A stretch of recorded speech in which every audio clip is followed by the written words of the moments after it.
రాష్ట్ర ప్రభుత్వం తమ గ్రామ అభివృద్ధికి 6 కోట్ల నిధులు కేటాయించడాన్ని స్వాగతిస్తున్నామన్నారు కాంగ్రెస్ నాయకులు.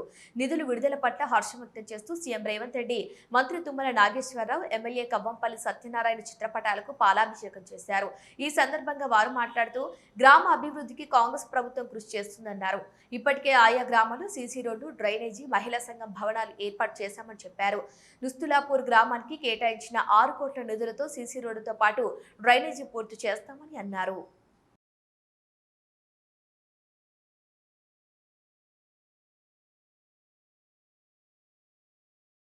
మరియు సీతక్క గారికి, పొన్నం ప్రభాకర్ గారికి, శ్రీధర్ బాబు గారికి మా ఊరికి 6 కోట్ల రూపాయలు సీసీ రోడ్లు మరియు తార్ రోడ్డు గురించి 6 కోట్ల రూపాయలు శాంక్షన్ చేసిన సందర్భంగా వారికి పేరున ధన్యవాదాలు.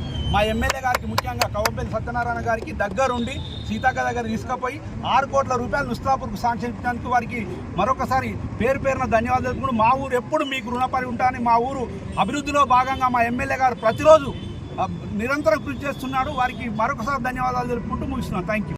కోఆపరేటివ్ సొసైటీ చైర్మన్ వచ్చిన సందర్భంగా మరియు గౌరవ ముఖ్యమంత్రి గారికి మరియు డాక్టర్ కవ్వంపల్లి సత్యనారాయణ గారికి, అందరి మంత్రులకు, మాకు రమణారెడ్డి ఇంకా ఎదగాలని, పదవులు ఇంకా సాధించాలని కోరుకుంటూ నిధులు కేటాయించిన సీతక్క గారికి మరియు కవ్వంపల్లి సత్యనారాయణ గారికి, మంత్రులకు అందరికీ పాలాభిషేకం చేయడం జరిగింది.